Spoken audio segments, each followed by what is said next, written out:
मिट्टी का लिपा हुआ आंगन हो, कहीं मक्की के पापड़ हो, कहीं पर राब हो, कहीं पर वाद्य यंत्र हो, तो कहीं पर कठपुतली का नृत्य हो, तो उसके अलावा कहीं पर आपको स्कल्पचर देख रहे हो, तो यहाँ काफ़ी कुछ आपको देखने को मिल जाता है। और वो है उदयपुर का शिल्पग्राम, जो हवाला में स्थित है। 16 हेक्टेयर में बना हुआ शिल्पग्राम अपने आप में एक ऐसा गांव है जिसे देखने के लिए पूरे साल न सिर्फ उदयपुर, मेवाड़, राजस्थान, भारत बल्कि पूरे देश के लोग इंतज़ार करते हैं कि आखिर शिल्पग्राम कब शुरू हो।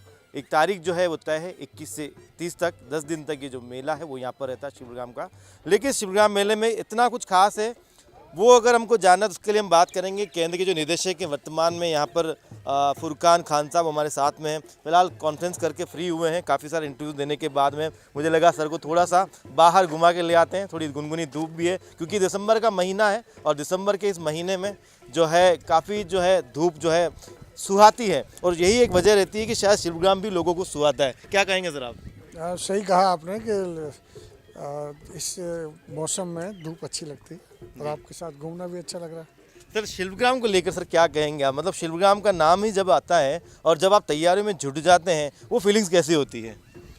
देखिए, बड़ा उत्साह होता है। शिल्पग्राम एक ऐसी जगह है जो लोक संस्कृति को समर्पित है। जी हमारे भारतवर्ष में 7 केंद्र हैं और सबके पास शिल्पग्राम या कलाग्राम के नाम से ऐसा कोई ना कोई एस्टेब्लिशमेंट जरूर है। लेकिन जो पश्चिमी क्षेत्र सांस्कृतिक केंद्र का शिल्पग्राम है अपने आप में अनोखा है। ऐसा शिल्पग्राम कहीं पर भी नहीं है, ये मैं दावे के साथ कह सकता हूँ। और अच्छी बात यह है कि अब साल भर चलता है। शिल्पग्राम उत्सव तो होता ही है 10 दिन का, जिसकी डेट फिक्स है 21 दिसंबर से 30 दिसंबर। इसके अलावा भी ये साल भर तक चलता है, जो काफ़ी लोगों को हम बताते भी हैं। लोगों को आना भी काफ़ी शुरू हुआ है, हर दिन लोग आ रहे हैं, जैसे आज भी देख रहे हैं कि काफ़ी लोग आ रहे हैं, तो अच्छा लगता है। सर आप पटियाला के अलावा जो है अतिरिक्त भार जो है अभी यहाँ का भी देख रहे हैं, यहाँ पे भी निदेशक शिल्पग्राम में काम करें। आज एक अतिरिक्त भार मैं आपके ऊपर डालने वाला हूँ। मैं सर आपकी नज़र में शिल्पग्राम घुमाएं हमको। मैं आपको घुमाऊँ? बिल्कुल सर, आप मैं चाहता हूँ कि आप शिल्पग्राम घुमाएं। जो है न्यूज़ अफेयर्स 24 के जरिए जो है खुद जो निदेशक हैं यहाँ के फुरकान सर, वो दिखाएं कि आसपास क्या देख पा रहे हैं आप, क्या क्या चीज़ है यहाँ पर। मैं अगर आपको घुमाना चाहूँ तो आपको देख लीजिएगा। सबसे यहाँ से ये जो आप देख रहे हैं, ये चूँकि ये खुली जगह है जी और बारिश और धूप का रहता ही है। यहाँ झोपड़ियाँ हैं 31, जो हमारे 4 राज्य हैं, जी जी गोवा, महाराष्ट्र, गुजरात और राजस्थान के। जी ये झोपड़ियाँ बनी जो साल भर तक ऐसे ही रहती हैं, और शिल्पग्राम जब आता है तो उसको वापस तैयार किया जाता है। इसके अलावा पिछले 5-6 सालों में कुछ नए जोड़े गए आकर्षण। सर ये सामने जो झोपड़ी दिख रही है जी, ये गुजरात की झोपड़ी है। गुजरात की झोपड़ी। सर जिसे चलते हम हैं चलते हम बनी दिखाते बनी हैं। सर बोलते मैं ज़्यादा लंबा नहीं आपको लेके जाऊंगा, मुझे पता आपको काफ़ी सारे काम है, लेकिन हाँ बिल्कुल नहीं, थोड़ा नहीं, बहुत जो है मैं चाहता हूँ कि ये ज़रूर जो आप शिल्पग्राम जो है हमको दिखाएं, अपनी नज़र से दिखाएं, क्योंकि आप केंद्र के निदेशक हैं, लंबे समय से आप यहाँ पर सेवाएं दे रहे हैं। आपका जो नज़रिया है इस शिल्पग्राम को जो है एक बड़े स्तर तक लेके जाना, आपने बहुत से जो है छोटे छोटे कलाकारों को जो है इस मंच तक जो है आप यहाँ पर लेकर आए हैं, उनकी कलाओं को जो है आपने विश्व स्तरीय मंच भी यहाँ पर दिया है। सर सामने जो है मैं क्या देख पा रहा हूँ, थोड़ा सा आप मुझे बताएं। देखिए, ये एक चौपाल के नाम से इस जगह को जाना जाता है। पहले यहाँ पे कल्चर प्रोग्राम छोटे मोटे जब होते थे, है ना, आजकल यहाँ कल्चर प्रोग्राम कम होते हैं। कभी मान लीजिए योगा दिवस मनाना वगैरह वो ये होता है। और ये जो आप 5 मूर्तियाँ देख रहे हैं, ये बेसिकली जो हमारे 5 राज्य हैं, यूनिट है, जैसे 4 तो स्टेट हो गए, एक दमन दीव एक यूनियन टेरिटरी है, उसके रिप्रेजेंटेटिव जो डांस, मतलब जहाँ के पितनी डांस है, उनके ब्राउन से बनाई गई मूर्तियाँ हैं। ये बेसिकली वही प्रयास था कि एक आकर्षण कैसे बढ़ाया जाए ताकि रोज लोग आए। और अब आप ये देख रहे हैं इधर वाला, इसको आप इधर माटी के रंग की तरफ। हाँ, ये बेसिकली एक मैं चाहूँगा कि हमारा कैमरा जर्नलिस्ट जो है हमारे साथ में जमाल खान, वो दिखाएं माटी के रंग की ओर जो है हम प्रवेश कर रहे हैं यहाँ पर। और अब बड़ी बात है कि जो केंद्र के निदेशक है फुरकान साहब, वो जो है बिल्कुल ये जो है माटी के रंग इसका नाम दिया गया था। ये बेसिकली एक म्यूजियम है जिसमें मिट्टी के और लकड़ी के बने हुए काफ़ी चीज़ें रखी हुई हैं। आप देख रहे हैं बाहर भी ये जो आर्ट बनाया गया है, जो फ्रेम बनाया गया है, ये भी डांस को दिखाया गया है। जैसे मलखम दिखाया गया है, समय दिखाया गया है। हमारे जो 5 स्टेट मेंबर स्टेट हैं उनके आर्ट फॉर्म को इसमें दिखाया गया। ये अपने आप में एक नई चीज़, जो मोलेला आर्ट था वो एक फिक्स हुआ करता था कि भाई उसमें कुछ पर्टिकुलर आइटम ही दिखाए जाते थे, लेकिन हमने प्रयास किया कि उसको मोलेला आर्ट को नए तरीके से पेश किया जाए। उसका नतीजा था। अंदर काफ़ी सारे सामान हैं जो काफ़ी सालों से जमा किए जा रहे हैं। सर ये जो प्रवेश द्वार से पहला जो ये वैसे तो मुझे कि शिल्पग्राम में प्रवेश के द्वार कितने हैं? शिल्पग्राम में प्रवेश द्वार बेसिकली 2 हैं। जी एक मुख्य द्वार है, दूसरा दर्पण द्वार कहलाता है। जी दर्पण द्वार की तरफ हमारी जो शिवगाम उत्सव के दौरान पार्किंग रहती है, जो 4 व्हीलर पार्किंग, जी और जो मुख्य द्वार है अपन उसकी तरफ चल रहे हैं अभी। बिल्कुल। सर मुझे बताएं कि यहाँ पर जो है कितने राज्य और से कितने कलाकार इस बार आने वाले, हम इन जनरल बात भी करते थे मेले की, प्लस आप मेला भी हमको दिखा दे रहे हैं। बेसिकली इस बार लगभग 24 राज्यों से आप कह सकते हैं कि 800 के आसपास कलाकार रहेंगे, और ये 800 कलाकार रहेंगे, और लगभग 67 के आसपास कला दल होंगे, पूरे लोक कलाओं के। दल होंगे। सर मैं काफ़ी देर से देख पा रहा था कि कितने ही दल आते हैं, तो बिल्कुल आप उनके दल के जो लीडर होते हैं या उनका राज्य कौन सा है, उनकी आर्ट कौन सी है, आपको मुंह जुबानी याद रहती है? जी वो तो आप इतने साल से जब काम करते हो तो नेचुरल है, वो एक अपने आप हो ही जाता है। जी और ये होना भी चाहिए, अगर आप बिल्कुल। इतने सालों से काम कर रहे हैं और आपको ये नहीं पता तो कोई मतलब नहीं। अब आप ये देख रहे हैं, ये बेसिकली एक इंद्र विमान कहलाता है। इंद्र विमान। सर लोग इसको बाहुबली वाला जो है कुछ ऐसा नाम देते हैं, लेकिन आप बताएं इसको इंद्र विमान हाँ, कहते तो हैं। बेसिकली देखिए, जब आदमी कोई चीज़ देखता है तो जो उसकी पहले से देखी हुई चीज़ होती है वो उससे रिलेट जी करता है, तो वही शायद होगा इंद्र विमान। ये झालावाड़ महाराज साहब का हुआ करता था, ऐसा कहा जाता है। ये हमारे यहाँ काफ़ी टाइम से था, इसको हमने लाके तैयार करा के यहाँ पे प्रदर्शन के लिए रखा है। कहते हैं कि इसको हाथियों के साथ चलता था ये। जी जी काफ़ी लंबा चौड़ा भी है, काफ़ी बड़ा भी है। कुछ कलाकारों को मैं वहाँ पर सामने देख पा रहा हूँ, और मैं जब भी यहाँ पर आता हूँ मुझे लगता है कि ये शायद अपने जो इनके पूर्वज है उनसे संबंधित कोई गीत यहाँ पर गाते हैं, क्योंकि इनका जो मैं यहाँ सेटअप देखता हूँ, मैं मुझे कुछ ऐसा ही लगता है। ये 13 ताली डांस का है, जो बैठ के किया जाता है। सर थोड़ा सा तेरा ताली डांस देख लें। देख लीजिए। बिल्कुल बेसिकली बिल्कुल ये बिल्कुल, एक थोड़ा सा तेरा ताली जो डांस है वो भी देख लेते हैं फुरकान साहब के साथ में। ये 13 ताली जो डांस होता है बैठ के किया जाता है, जी वो 13 तरह के मजीरे लगते हैं, जिसकी आवाज़ अलग अलग निकलती है। जी जी ये आप प्रवेश द्वार से आने के बाद पहला मंच जो ये लगातार चलता है। जी जी ये हर मतलब अगर शिवगाम उत्सव ना हो तो भी कुछ ना कुछ कार्यक्रम यहाँ चलता रहता है।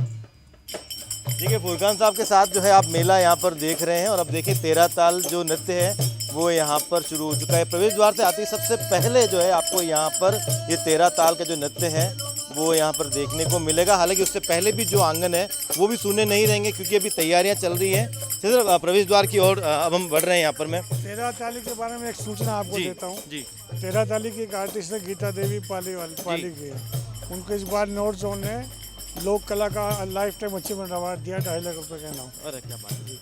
13 ताली देख के याद आया कि 13 बिल्कुल सर, वो ये कि किसी चीज़ से जब कोई जुड़ाव रहता है तो उसको देख के उसकी जो स्मृतियाँ हैं या उससे संबंधित कोई बड़ी बात है वो याद आती है। सर 31 तरह की जो आप झोपड़ियाँ यहाँ पर बता रहे हैं कि 31 तरह की झोपड़ियाँ हैं, यानी कि ये उन कला और संस्कृतियों को यहाँ पर जता रही। मैं ज़्यादा देख पा रहा हूँ सामने का जो ये क्षेत्र है, यहाँ मुझे लगता है कि यहाँ बड़ा फूड कोर्ट जो है आपका लगता है राजस्थानी जो व्यंजन है वो यहाँ पर मिलना शुरू होते हैं। ये जो आप झोपड़ी देख रहे हैं ये जी। रामा गांव है, वहाँ से जो झोपड़ियाँ होती है जी रहने की स्टाइल वो बताया गया है इसके अंदर, किस तरह की झोपड़ियाँ रेगिस्तान में होती है। जी ये जो पीछे आप उसकी बाउंड्री देख रहे हैं, क्योंकि वहाँ रेत काफ़ी उड़ती है, तो हर एक मकान के बाहर एक ऐसी बाउंड्री होती है जिससे कि रेत रुक जाती है, अंदर फिर झोपड़ियाँ होती है।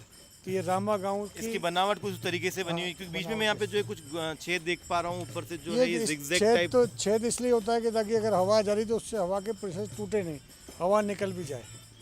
देखिए वो हमारे लोग पुराने भी काफ़ी साइंस को समझते थे। हाँ हाँ, ये भी आर्किटेक्ट जो है उसका एक उदाहरण है पुराना। बिल्कुल, आपने वो उस जगह का जिक्र किया। बेसिकली ये एक मैं चाहूँ कैमरामैन जो है वो दिखाएंगे पीछे की तरफ जिस तरीके से। ये एक ढाबा हुआ करता था जी जो आम दिनों में शिल्पग्राम फेस्टिवल के दौरान चलता था। जी मतलब शिल्पग्राम ना हो तो भी चलता था। हम्म, अब उसको एक बड़े रूप में आगे बना दिया गया है, जी जी तो अब इसको ये शिल्पग्राम उत्सव के दौरान चलेगा ढाबा। जी जी ठीक है ना। ये एक मंच यहाँ भी चलता है, जैसे अभी आपने देख रहे हैं जी बैठे हुए हैं। बिल्कुल, शुरुआत जो है बिल्कुल इस प्रवेश द्वार से होने के बाद में।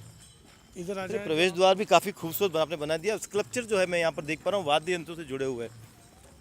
देखिए उस प्रवेश द्वार से जब आदमी आएगा तो सबसे पहले इस वाले मंच पे आएगा जहाँ पे कुछ ना कुछ कार्यक्रम चलता रहता है, जी फिर वो इसको देखेगा। ये बेसिकली पत्थरों में बनाए गए वो है इंस्ट्रूमेंट, जी जिसमें अब इसकी खास बात ये है कि चूँकि ये बारिश और धूप से काले तो पड़ सकते हैं लेकिन टूट नहीं सकते, ख़राब नहीं हो सकते। जी जी और इस यही देख के जो ये खुले में रहता है तो आपको ऐसी चीज़ बनानी पड़ेगी जो देर तक सर्वाइव कर जाए। तो ये इंटरेस्ट के विषय में मैं आगे दिखाऊंगा, और भी काफ़ी बने हुए हैं।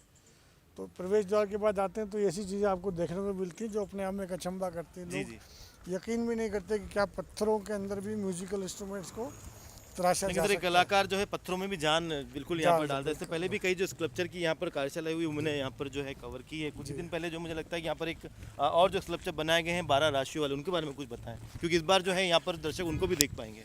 देखिए, इसके दो एस्पेक्ट रहते हैं। तो शिल्पग्राम में कुछ नई चीज़ देखने को मिले, पहला तो। जी दूसरा ये कि वो परमानेंट प्रॉपर्टी यहीं की बन जाएगी। जी तो जो लोग जो रोज़ आते हैं जी। उनको कुछ नई चीज़ देखने को मिले। आज के ज़माने में सेल्फी का बड़ा रिवाज है, हाँ, सेल्फी का तो एक सेल्फी पॉइंट बन जाते जी। हैं जो अपने आप में रुचिकर भी होते हैं, और वो उनको भी बड़ा अच्छा सेटिस्फेक्शन लगता है। क्योंकि आप जब कोई यहाँ पे आ रहा है जी। तो जाहिर सी बात है वो अपने आप को आनंदित करना चाहेगा, आनंद लेना चाहेगा। तो ऐसी चीज़ें वहाँ होनी चाहिए जी इसी दृष्टि से। और वो चीज़ ऐसी होनी चाहिए जो आम आदमी उससे रिलेट कर सके, जी जी। क्योंकि सबको अपना राशियाँ पता होती हैं, तो वो अपनी राशि के आगे वो सेल्फी भी ले सकता है। तो फुरकान सर, मैं आपसे एक सवाल और करना चाहूँगा कि यहाँ पर कितने तरीके के मेन पॉइंट होते हैं। जैसे मैं हर बार देखता हूँ वस्त्र संसार है, जूट संसार है, उसके अलावा जो फर्नीचर का अपना एक क्षेत्र बड़ा सारा वो यहाँ पर लगता है। अगर आप इसको डिवाइड करना चाहें अलग अलग संसार के रूप में, तो किस तरीके से जो है आप यहाँ पर उसको दिखाना चाहेंगे, लोग उस पार्ट को जो है अपने तरीके से देख पाएँ? देखिए, एक तो वस्त्र बाजार सबसे बड़ा होता है, जी क्योंकि हमारे यहाँ वस्त्रों का काफ़ी भारत में वो है जी चलन। सर, यहाँ रुकते हैं थोड़ी तो उसमें काफ़ी तरह के वस्त्र होते हैं। जी तो वस्त्र बाजार सबसे बड़ा होता है। उसके अलावा एक धातु धाम होता है, जी उत्कृष्ट होता है, जो काफ़ी नई चीज़ें जो होती हैं हम उसको उत्कृष्ट में डालते हैं। उसके अलावा एक विविधा है जो लास्ट में आप दर्पण द्वार से आते हैं, जहाँ पे जो किसी कैटेगरी में आप नहीं डाल सकते, लेकिन चीज़ अच्छी है तो हम उसको विविधा में डाल देते हैं। तो मतलब आपको जो चीज़ जहाँ देखनी है वो आपको पता लग जाता है कि ये किस तरह का मार्केट है। सर, बड़ी अच्छी यहाँ पर एक कलाकार की कलाकृति अभी मैं यहाँ पर देख पा रहा हूँ। मैं देख भी पा रहा हूँ कि यहाँ पर कई सारे जो हैं इनके पास में अवार्ड भी यहाँ पर नज़र आ रहे हैं। क्या किस तरह की जो है आर्ट है आपकी? ये क्रिस्टल आर्ट है, क्रिस्टल ग्लास वर्क है। जी जी जी वक्कार हुसैन सर। जी सर। देखिए, हमारे उदयपुर के आर्टिस्ट हैं वक्कार हुसैन, जो अंतर्राष्ट्रीय स्तर, बिल्कुल बिल्कुल बिल्कुल सर ने बहुत सपोर्ट किया है, जी। और आज मैं इस मुकाम पे हूँ तो मैं मेरे लिए बहुत बड़ा गौरव की ऐसा कुछ नहीं है, ऐसा ही है जी। चलिए, इस तरीके से और भी जो है यहाँ पर जो है सर, ये जो रास्ता जा रहा है ये किस तरफ जाएगा और ये किस तरफ जाएगा, अगर हम दिखाना चाहेंगे। देखिए, जो आने के बाद में एक रास्ता जो है इस तरफ राइट हैंड साइड में, ये और अभी हम लेफ्ट पर चल रहे हैं। झोपड़ियों की तरफ निकल जाएगा। जी ये फूड कोर्ट की तरफ जाएगा, लेकिन स्टॉल सभी जगह है। इधर ही बंजारा रंगमंच भी इधर ही है। जी जी। अब आप एक ये देखिएगा, इंस्ट्रूमेंट ये में देख पा रहा हूँ। इंस्ट्रूमेंट ये पत्थरों के बनाए हुए हैं। हारमोनियम है, जी जी जी पियानो है, और ये एकॉर्डियन है। जी बल्कि एक बार तो ये जब ये नया नया लगा ही था, जी जी मेरे सामने की बात है, दो एक अंग्रेज आए, उनको लगा असली है, जी तो उन्होंने ऐसे ऐसे हाथ चलाना कोशिश की है। फिर वो जी, आए, इट्स नॉट वर्किंग, मैंने कहा इट्स ऑफ स्टोन, तो ओह माय गॉड करके कहने लगे। तो ये उसका साइज देखिए, उसकी एक म्यूजिक जो है मैं सुन पा रहा हूँ, वो मुझे खींच रहा है कि मैं वहाँ पहुँचूँ और वहाँ जाकर पहले ये पता करूं कि वो क्या है, उसके बाद में जो उसकी डिटेल जानकारी है वो मुझे फुरकान साहब बताएंगे। क्योंकि मुझे पता है कि जो ये कला संस्कृति से जुड़ी हुई जितनी भी अगर विधाएं हैं, क्योंकि एक लंबे सालों का जो अनुभव है फुरकान साहब का, कि जो यहाँ पर निदेशक के रूप में काम कर रहे हैं, तो वो बहुत बेहतर तरीके से हर एक चीज़ को जो है यहाँ पर बता सकते हैं कि क्या वो आर्ट है, उसके में जो वाद्य यंत्र है वो क्या है, ये लोग जो हैं वो कहाँ से हैं। ये बेसिकली वस्त्र संसार की जो रास्ता जाता है ये वही रास्ता है। ये वस्त्र संसार भी रास्ता जाएगा, यहाँ फूड कोर्ट भी है, और ये बंजारा रंगमंच, जहाँ से आप आवाज़ें देख रहे हैं बंजारा रंगमंच की। जी जी। तो मुझे लगता है वैसे देखने में बहुत कुछ है, लेकिन मैं चाहूँगा बंजारा रंगमंच पर जो फिलहाल इस जर्नी को हम छोटा सा वहीं पर विराम दे देंगे, क्योंकि उसके बाद 10 दिन लगातार चलेगा। तो अब आप ये देखें, यहाँ पे म्यूजिकल इंस्ट्रूमेंट लगे हुए ये हैं। वाले जी, बंजारा रंगमंच की आवाज़ शुरू हो चुकी है। ये राठवा नृत्य है गुजरात का। राठवा जी। जमाल खान हमारे कैमरा सहयोगी थोड़ा आराम से चलें, क्योंकि पीछे सीढ़ियाँ हैं। तो ये बंजारा रंगमंच पिछले 7 सालों में डेवलप किया है। जी यहाँ डेली शो होते हैं, जी। हर 2 घंटे बाद एक। अच्छा, ये टोटल टाइम चलते रहते हैं या स्पेशली शिवग्राम? नहीं, शिवग्राम उत्सव में तो और बड़ा हो जाएगा जी, बाकी ये फिक्स है यहाँ पर जो उत्सव में ये हिवड़ारी हुक का प्रोग्राम होगा। हिवड़ा युग जी। बाकी आम दिनों में ये ऐसे ही चलता है, अभी आम दिन चल रहे हैं। यहाँ पर घूमने आने वाले लोग भी जो है अपना परफॉर्मेंस दिखाते थे, वो इसी के लिए हिवड़ा युग के लिए। वो जब शिवग्राम उत्सव होगा तो जी अभी भी दिखाएं तो कोई दिक्कत नहीं।